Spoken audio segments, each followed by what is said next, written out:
Hello, Bishop Walsh here. It's Wednesday, February 7th, and I'm up at the crack of dawn, waiting for the sun to come up over the horizon here. I'm going to be going down to Detroit area today for spiritual direction on my day off. It's an opportunity for me to get a little pre-Lent tune-up, talk to my priest spiritual director, let him know that I was hopeful to have this opportunity to process a lot of the stuff that's been going on here in the Diocese of Gaylord and make a good confession and get prepared for the upcoming season of Lent. So I'll speak a little bit more about that at the end of this video, how we can all prepare ourselves for Lent. I think that's a very important thing to do. So we'll see, as the daylight fills the sky, so too does God's grace fill us. Sometimes it seems very gradual, but it eventually does come and gives us the fullness of light for our path that we need to travel. A few things coming up on Thursday. Tomorrow, we're going to have, believe it or not, our first CSA for 2024 campaign coming up. Our development director, Chance Armstrong, and his team, and all of the different diocesan parishes that are going to be on board with a kind of a webinar to kick off our at least preview of what is ahead. I want to thank everyone for what was contributed to last year's campaign. As you know, it's our lifeblood for the diocese and our efforts to evangelize and to have all of our offices, programs, and everything that we do. So we have an exciting campaign that's going to continue on the theme of the Eucharistic revival, and we're excited to roll that out and to share that with others and just begin that process to looking forward to next year's campaign. Also on Thursday, I'll be going down to West Branch for the 89th annual sausage dinner. So look forward to another good sausage dinner. Enjoyed one up in Petoskey the other day.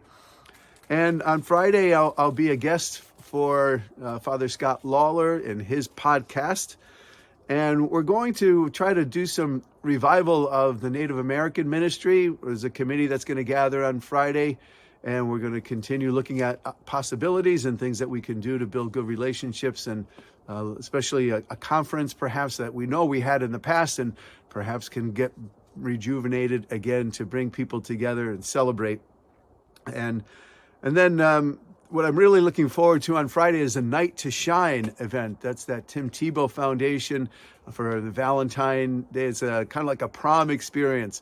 And it's going to be held here at the E-Free Church in Gaylord. I know it's about 300 guests that are going to be there, as well as their families. So I think there's over 800 people.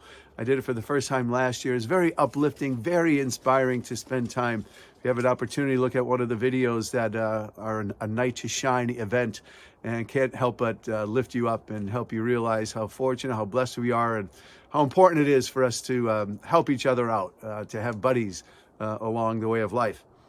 And so just briefly with Ash Wednesday, starting a week from today, it's good to get ourselves prepared. Prayer, fasting, and almsgiving are the three disciplines of Lent that every year give us an opportunity to practice those aspects of our faith life.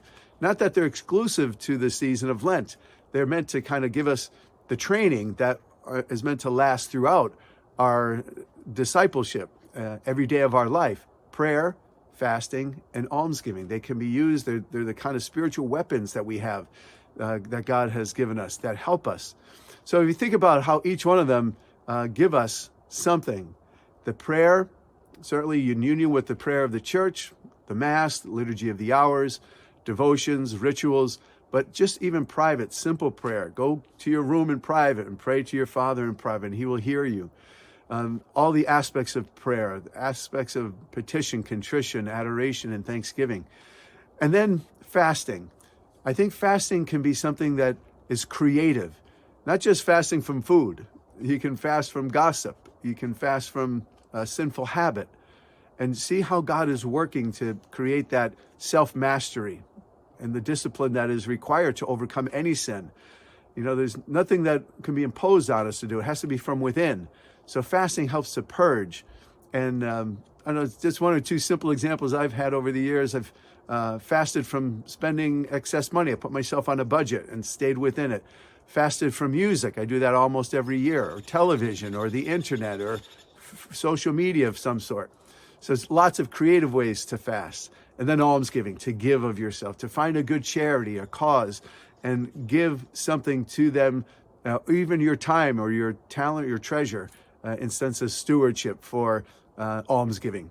So those are just some examples. I thank you for checking in today, and continue to pray that God is going to fill us with his grace as he fills the sky with his light.